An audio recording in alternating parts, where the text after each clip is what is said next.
Eh bien bonjour, bonsoir, salut à toutes et à tous, ici Rega, j'espère que vous allez tous très bien. On se retrouve aujourd'hui pour une petite vidéo histoire d'alimenter un peu la chaîne dans laquelle j'avais envie de parler des cartes Yu-Gi-Oh! Voilà, donc il y a pas longtemps, je me suis remis à Yu-Gi-Oh! Avec le jeu Yu-Gi-Oh! The Sacred Card. D'ailleurs, le let's play il est disponible sur ma chaîne et il est terminé, donc si vous avez envie de vivre une aventure Yu-Gi-Oh!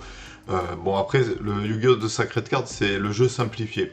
C'est pas le jeu de cartes comme on le connaît. Les monstres, il y a pas beaucoup d'effets en réalité parce qu'en fait Yu-Gi-Oh ça prend tout son sens avec les cartes à effet.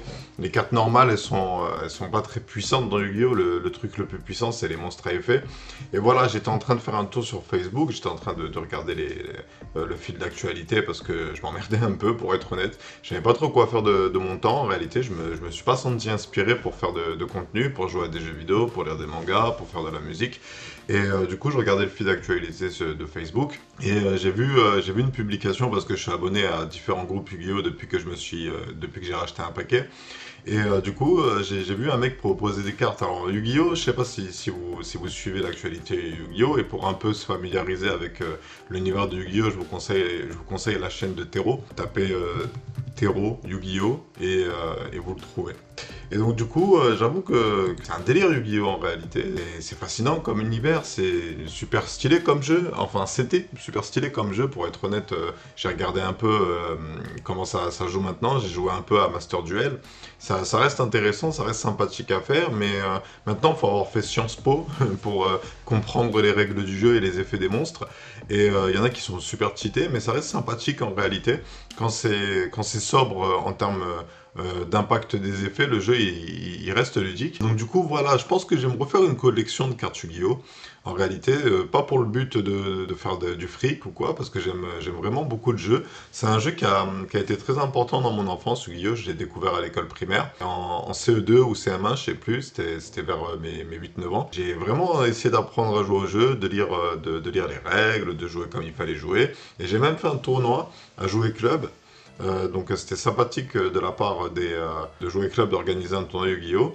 Et il y avait un seul adulte dans le tournoi de 40 ans, et je l'ai affronté, il m'a battu, et il a voulu prendre l'une de mes cartes rares en récompense, parce qu'on avait le concept des hantes.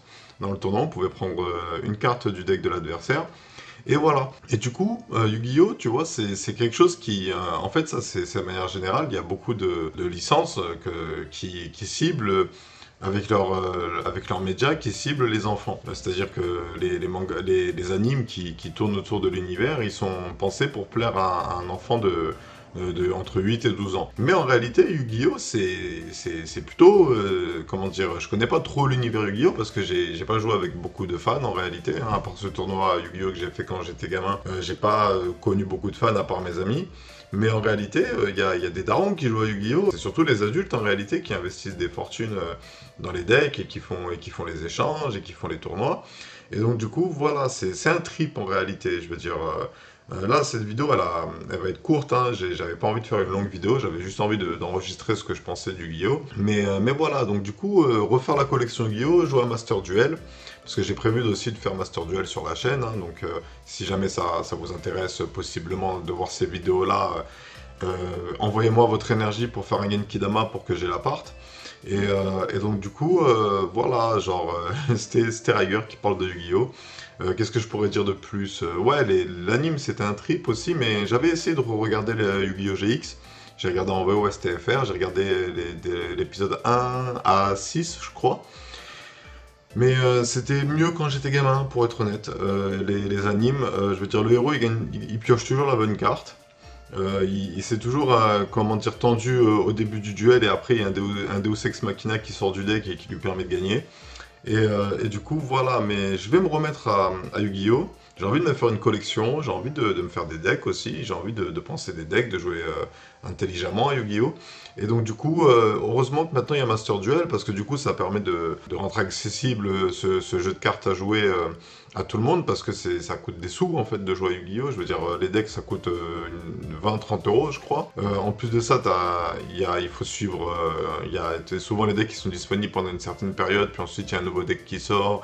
Et donc du coup, voilà, mais c'est tout un business, hein. C'est tout un business. Mais c'est impressionnant de voir que le jeu, il a su évoluer en fait au fil des années et rajouter des nouvelles fonctionnalités et des nouvelles mécaniques de jeu pour étoffer les parties. Mais maintenant, Yu-Gi-Oh! Ça a plus trop de sens en réalité. J'ai vu des parties sur Master Duel, notamment des gens qui avaient des decks poussés, où les mecs ils jouent pendant 10 minutes leur tour à faire des invocations spéciales, à activer des effets, et qui invoque un monstre, qui active un effet, qui invoque un monstre. Et du coup, c'est un peu n'importe quoi en réalité, ça a plus trop de sens. Mais il y a deux, trois petites choses que j'ai essayé de faire dans Master Duel qui sont sympathiques. Il y a la pendulation pour commencer. La pendulation, c'est tes zones magie et pièges des extrémités, c'est-à-dire celle de tout à gauche et celle de tout à droite. Il y a des monstres qui peuvent y être placés. Ils ont des sortes de cristaux, des niveaux de cristaux, allant de 1 à 9, je crois. Et en gros, en plaçant des monstres dans la zone pendulation, avec par exemple à gauche le cristal 3 et à droite le cristal 7, tu peux invoquer spécialement des monstres qui ont entre 3 et 7 étoiles. Et c'est assez intéressant et en réalité ça me donne envie de plus me concentrer sur ce jeu. Mais le problème qu'il y a, c'est que ça demande beaucoup de temps, beaucoup de concentration, beaucoup d'investissement.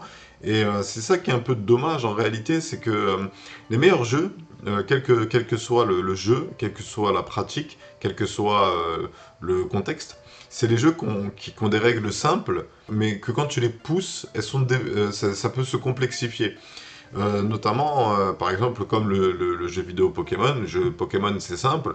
T'as tes Pokémon à toi, les Pokémon de l'adversaire. Vous jouez chacun votre tour, vous choisissez une attaque et vous attaquez chacun votre tour. Vous perdez des PV et celui qui met les PV à zéro de son adversaire a gagné. Et ensuite, en rajoutant des notions pas trop complexes sur le principe, comme par exemple le fait d'avoir 2 Pokémon d'un côté et 2 Pokémon adverses, ou 3 Pokémon d'un côté et 3 Pokémon de l'autre, tu vas pousser on va appeler ça le gameplay, tu vas l'extrapoler. Et c'est ça qui est intéressant. Et Yu-Gi-Oh, tu vois, le problème qu'il y a, c'est qu'ils ont rajouté des mécaniques intéressantes avec la synchronisation. Moi, à l'époque, j'avais arrêté à la synchro, en réalité, parce qu'il y avait des nouvelles cartes qui étaient sorties qui tabassaient mon deck, donc du coup, ça m'avait démotivé. J'étais gamin, je crois que j'ai joué 3 ans à Yu-Gi-Oh! Ouais, de mes 9 ans à mes 12 ans, et à 12 ans, quand les synchros sont sortis, j'étais blasé. Du coup, j'ai arrêté de jouer aux jeux de cartes, parce que mes copains, ils avaient des cartes c'est surtout Colère Divine qui me faisait rager, parce que je jouais les dragons d'éclat solaire. Alors après, j'ai appris plus tard que les cartes, les dragons d'éclat solaire, parce que moi, en gros, je jouais 3 dragons d'éclat solaire. Alors déjà, ils sont semi-ban, c'est-à-dire tu as le droit d'en avoir que 2 maximum dans ton deck. Et elles ont un effet, en fait, c'est tant qu'un autre monstre pyro est présent sur le terrain, cette carte ne peut pas être la cible d'une attaque. Et moi, je m'amusais à poser 2 dragons d'éclat solaire qui sont donc de type pyro les deux. Et donc, du coup, le dragon d'éclat solaire 1, il est de type pyro. Le dragon d'éclat solaire 2, il est de type pyro aussi. Donc, le dragon d'éclat solaire 1 est protégé par la présence du dragon d'éclat solaire 2 qui est de type pyro et vice versa. Et après, à chaque fin de tour, l'adversaire perd 500 PV par dragon d'éclat solaire que tu as sur le terrain. Et moi, je m'amusais, j'avais un deck feu et tout, c'était trop bien en réalité. Je suis un peu dégoûté de pas avoir encore mes cartes Yu-Gi-Oh! De l'époque, même si elles étaient un peu abîmées, parce que c'est des souvenirs aussi, ça fait partie de mon enfance, et du coup, c'est dommage. Donc, je sais pas si vous, de votre côté, vous avez connu Yu-Gi-Oh! Mais en réalité, c'était une dinguerie Yu-Gi-Oh! Le truc encore mieux dans Yu-Gi-Oh! C'était pas de regarder l'anime ou de jouer aux jeux vidéo, c'était vraiment de s'acheter des cartes, de faire un deck, et d'affronter d'autres personnes qui avaient acheté des cartes et qui avaient fait un deck. Et c'est là où le jeu prenait tout son sens. Juste la collection, avoir les plus belles cartes, c'est bien mignon dans la cour de récré pour se vanter, mais en réalité, Yu-Gi-Oh! Ça a du sens quand tu réussis à faire un deck équilibré, avec suffisamment de cartes monstres, suffisamment de cartes magiques et suffisamment de cartes pièges pour être compétitif, et que tu le confrontes au deck des autres joueurs, et tu fais un duel, et tu pioches, comme dans le manga. Et du coup, voilà. Donc Yu-Gi-Oh! C'est une partie de mon enfance, et j'aimerais bien me renouer avec cette partie-là de mon enfance, dans le sens où je trouve que c'est dommage que j'ai arrêté à la sortie des synchros, parce qu'en réalité, le jeu, suivre l'évolution de la méta, je pense que ça aurait pu être une expérience de gamer, de joueur assez sympathique, et donc du coup, j'espère pouvoir m'y remettre, et voilà. Donc du coup, voilà, c'est en regardant le fil d'actualité Facebook que j'ai vu quelqu'un qui présentait sa collection de cartes Yu-Gi-Oh! Et donc du coup, il vend des cartes seulement sur Paris, il disait. Rajoutez-moi sur Facebook et je pourrais vous envoyer le lien des groupes que je suis de Yu-Gi-Oh! Si ça vous intéresse. Et donc du coup, voilà, c'était une courte vidéo, juste histoire de partager avec vous une pensée qui m'a traversé l'esprit en regardant les actualités Facebook. Yu-Gi-Oh! C'était bien, je pense que c'est encore sympathique à suivre, mais c'est allé trop loin. Mais après, j'ai pas encore suffisamment joué pour donner un avis pertinent. Et donc du coup, je pense que je vais me remettre à jouer à Yu-Gi-Oh! Petit à petit. Là, je vous mens pas, sur ma chaîne, je faisais un let's play en anglais sur Yu-Gi-Oh! GX Duel Academy. Le jeu, non seulement les duels, ils sont pas faciles, parce que les adversaires, ils ont des meilleurs decks que moi. Mais en plus de ça, il est en anglais. Donc je pense pas que je vais le continuer, pour être honnête. Je sais pas. Peut-être un de ces quatre, c'est pas sûr. Mais il y a plus de chances que ce soit non que ce soit oui. Voilà, c'était Rigueur qui parlait de Yu-Gi-Oh! Dites-moi en commentaire ce que représente Yu-Gi-Oh! Pour vous et ce que vous pensez du jeu. Je me ferai un plaisir de lire votre commentaire. N'oubliez pas de laisser un like. Et sur ce, je vous souhaite à tous une bonne journée, une bonne soirée, un bon après-midi. Et je vous dis à bientôt pour plus de vidéos. Tchuss!